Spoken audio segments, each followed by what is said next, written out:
ಪ್ರಬಂಧದಲ್ಲಿ ಶಿಕ್ಷಣ ಕ್ಷೇತ್ರದಲ್ಲಿ ತಂತ್ರಜ್ಞಾನದ ಕೊಡುಗೆ, ಅದರ ಮಹತ್ವ, ಅನುಕೂಲಗಳು ಮತ್ತು ಸವಾಲುಗಳನ್ನು ವಿವರವಾಗಿ ಚರ್ಚಿಸೋಣ. ಪೀಠಿಕೆ: ಇಂದಿನ ಆಧುನಿಕ ಜಗತ್ತಿನಲ್ಲಿ ತಂತ್ರಜ್ಞಾನವು ಮಾನವನ ಜೀವನದ ಅವಿಭಾಜ್ಯ ಅಂಗವಾಗಿದೆ. ಕೃಷಿ, ಆರೋಗ್ಯ, ರಕ್ಷಣೆ ಸೇರಿದಂತೆ ಎಲ್ಲಾ ಕ್ಷೇತ್ರಗಳಲ್ಲಿ ತಂತ್ರಜ್ಞಾನವು ಕ್ರಾಂತಿಕಾರಿ ಬದಲಾವಣೆಗಳನ್ನು ತಂದಿದೆ. ಇದರಲ್ಲಿ ಶಿಕ್ಷಣ ಕ್ಷೇತ್ರವೂ ಹೊರತಾಗಿಲ್ಲ. ಹಿಂದೆ ಗುರುಕುಲ ಪದ್ಧತಿಯಿಂದ ಆರಂಭವಾದ ಶಿಕ್ಷಣ ವ್ಯವಸ್ಥೆಯು ಇಂದು ಡಿಜಿಟಲ್ ತರಗತಿಗಳವರೆಗೆ ಬಂದು ನಿಂತಿದೆ. ಶಿಕ್ಷಣದಲ್ಲಿ ತಂತ್ರಜ್ಞಾನದ ಬಳಕೆಯು ಕೇವಲ ಬೋಧನಾ ವಿಧಾನವನ್ನು ಸುಲಭಗೊಳಿಸಿಲ್ಲ, ಬದಲಿಗೆ ಕಲಿಯುವ ಪ್ರಕ್ರಿಯೆಯನ್ನು ಹೆಚ್ಚು ಆಸಕ್ತಿದಾಯಕ ಮತ್ತು ಪರಿಣಾಮಕಾರಿಯನ್ನಾಗಿ ಮಾಡಿದೆ.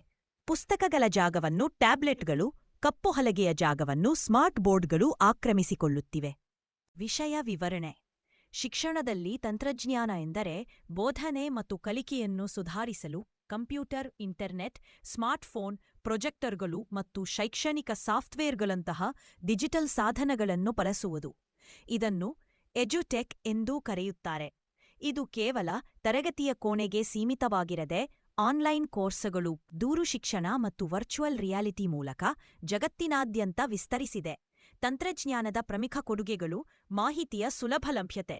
ಹಿಂದೆ ವಿದ್ಯಾರ್ಥಿಗಳು ಮಾಹಿತಿಗಾಗಿ ಗ್ರಂಥಾಲಯಗಳಲ್ಲಿ ಗಂಟೆಗಟ್ಟಲೆ ಕಳೆಯಬೇಕಿತ್ತು. ಆದರೆ ಇಂದು ಅಂತರ್ಜಾಲದ ಸಹಾಯದಿಂದ ಯಾವುದೇ ಮಾಹಿತಿಯನ್ನು ಕ್ಷಣಮಾತ್ರದಲ್ಲಿ ಪಡೆಯಬಹುದು. ಗೂಗಲ್, ವಿಕಿಪೀಡಿಯಾ ಮತ್ತು ಶೈಕ್ಷಣಿಕ ವೆಬ್ಸೈಟ್ಗಳು ಜ್ಞಾನದ ಭಂಡಾರವನ್ನೇ ತೆರೆದಿಟ್ಟಿವೆ. ದೂರಶಿಕ್ಷಣ ಮತ್ತು ಆನ್ಲೈನ್ ಕಲಿಕೆ. ಕೋವಿಡ್ ಸಾಂಕ್ರಾಮಿಕ ಸಮಯದಲ್ಲಿ ಆನ್ಲೈನ್ ಶಿಕ್ಷಣದ ಮಹತ್ವ ನಮಗೆಲ್ಲರಿಗೂ ಅರಿವಾಯಿತು. Zoom, Google Meet, Microsoft Teams ಮುಂತಾದ ಅಪ್ಲಿಕೇಶನ್ಗಳ ಮೂಲಕ ಮನೆಯಲ್ಲೇ ಕುಳಿತು ಪಾಠ ಕೇಳುವ ವ್ಯವಸ್ಥೆ ಸಾಧ್ಯವಾಯಿತು. ಗ್ರಾಮೀಣ ಪ್ರದೇಶದ ವಿದ್ಯಾರ್ಥಿಗಳು ಕೂಡ ನಗರದ ನುರಿತ ಶಿಕ್ಷಕರಿಂದ ಕಲಿಯಲು ಇದು ಸಹಕಾರಿಯಾಗಿದೆ. ಸ್ಮಾರ್ಟ್ ಕ್ಲಾಸ್ಗಳು. ಸಾಂಪ್ರದಾಯಿಕ ತರಗತಿಗಳ ಬದಲಿಗೆ ಈಗ ಸ್ಮಾರ್ಟ್ ಕ್ಲಾಸ್ಗಳು ಬಂದಿವೆ. ಇಲ್ಲಿ ದೃಶ್ಯ ಮತ್ತು ಶ್ರಾವ್ಯ ಮಾಧ್ಯಮಗಳ ಮೂಲಕ ಪಾಠ ಮಾಡಲಾಗುತ್ತದೆ. ಸಂಕೀರ್ಣವಾದ ವೈಜ್ಞಾನಿಕ ವಿಷಯಗಳು, ಇತಿಹಾಸದ ಘಟನೆಗಳು ಅಥವಾ ಗಣಿತದ ಸೂತ್ರಗಳನ್ನು ವಿಡಿಯೋ ಮತ್ತು ಅನಿಮೇಷನ್ ಮೂಲಕ ತೋರಿಸಿದಾಗ ವಿದ್ಯಾರ್ಥಿಗಳಿಗೆ ವಿಷಯವು ಸುಲಭವಾಗಿ ಅರ್ಥವಾಗುತ್ತದೆ ಮತ್ತು ನೆನಪಿನಲ್ಲಿ ಉಳಿಯುತ್ತದೆ. ವೈಯಕ್ತಿಕ ಕಲಿಕೆ. ಪ್ರತಿಯೊಬ್ಬ ವಿದ್ಯಾರ್ಥಿಯ ಕಲಿಯುವ ವೇಗ ಬೇರೆ ಬೇರೆಯಾಗಿರುತ್ತದೆ. ತಂತ್ರಜ್ಞಾನವು ಇದಕ್ಕೆ ಪರಿಹಾರ ನೀಡಿದೆ.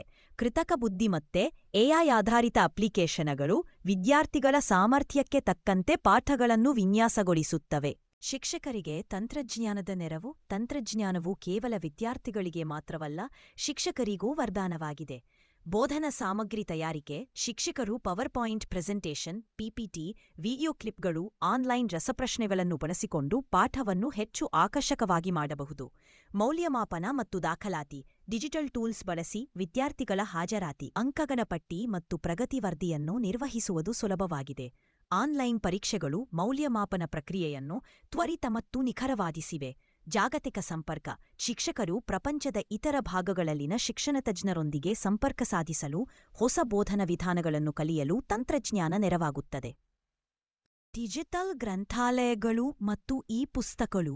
ದೈಹಿಕವಾಗಿ ಪುಸ್ತಕಗಳನ್ನು ಹೊತ್ತೊಯ್ಯುವ ಬದಲು ಈಗ ಇ-ಪುಸ್ತಕಗಳ ಚಲಾವಣೆ ಹೆಚ್ಚಿದೆ. ಕಿಂಡಲ್, ಟ್ಯಾಬ್ಲೆಟ್ ಅಥವಾ ಮೊಬೈಲ್ನಲ್ಲಿ ಸಾವಿರಾರು ಪುಸ್ತಕಗಳನ್ನು ಸಂಗ್ರಹಿಸಿಡಬಹುದು. ಡಿಜಿಟಲ್ ಲೈಬ್ರರಿಗಳ ಮೂಲಕ ಅಪರೂಪದ ಪುಸ್ತಕಗಳು ಮತ್ತು ಸಂಶೋಧನಾ ಪ್ರಬಂಧಗಳನ್ನು ಯಾರು ಬೇಕಾದರೂ ಓದಬಹುದು. ಇದು ಕಾಗದದ ಬಳಕೆಯನ್ನು ಕಡಿಮೆ ಮಾಡಿ ಪರಿಸರ ಸಂರಕ್ಷಣೆಗೂ ಕೊಡುಗೆ ನೀಡುತ್ತದೆ. ಕೌಶಲ್ಯ ಅಭಿವೃದ್ಧಿ ಮತ್ತು ಭವಿಷ್ಯದ ತಯಾರಿ. ಇಂದಿನ ಉದ್ಯೋಗ ಮಾರುಕಟ್ಟೆಯಲ್ಲಿ ತಾಂತ್ರಿಕ ಕೌಶಲ್ಯಗಳು ಅತ್ಯಗತ್ಯ.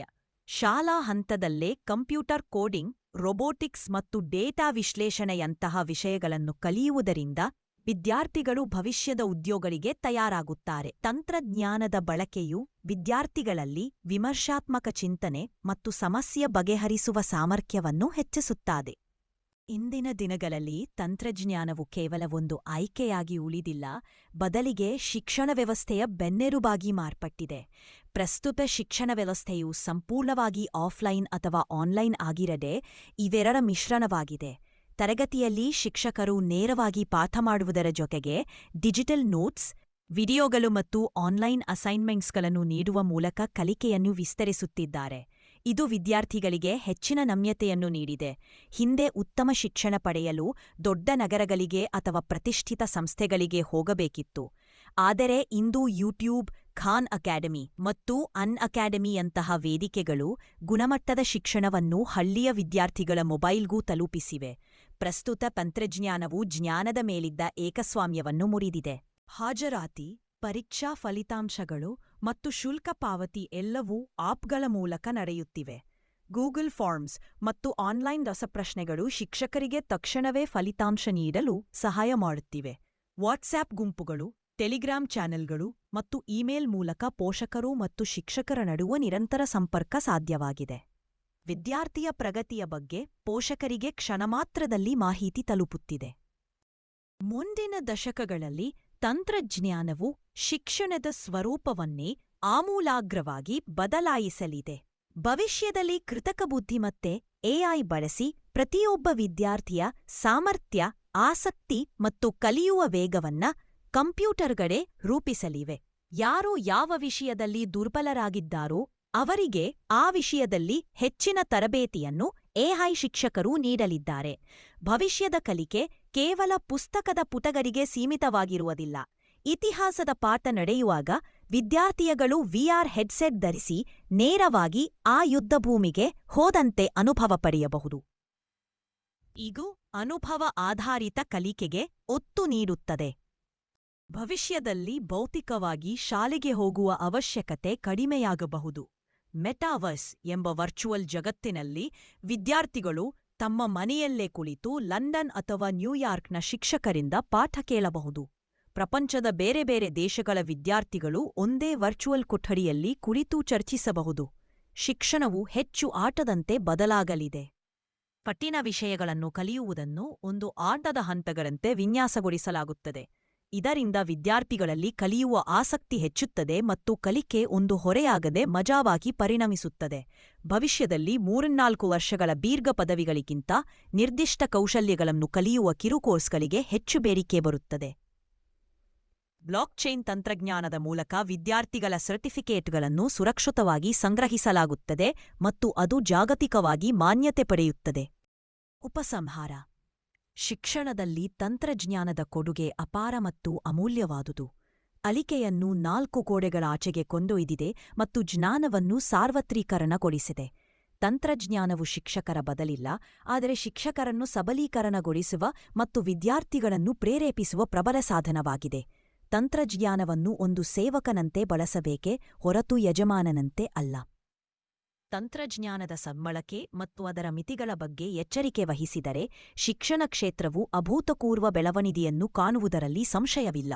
ಸರ್ಕಾರ, ಶಿಕ್ಷಣ ಸಂಸ್ಥೆಗಳು ಮತ್ತು ಪೋಷಕರೊಗ್ಗೂಡಿ ಗ್ರಾಮೀಣ ಮತ್ತು ಬಡ ವಿದ್ಯಾರ್ಥಿಗಳಿಗೂ ತಂತ್ರಜ್ಞಾನ ಆಧಾರಿತ ಶಿಕ್ಷಣ ದೊರೆಯುವಂತೆ ಮಾಡಿದರೆ ಭಾರತವು ಜ್ಞಾನಾಧಾರಿತ ಸಮಾಜವಾಗಿ ಹೊರಹೊಮ್ಮಲು ಸಾಧ್ಯವಾಗುತ್ತದೆ.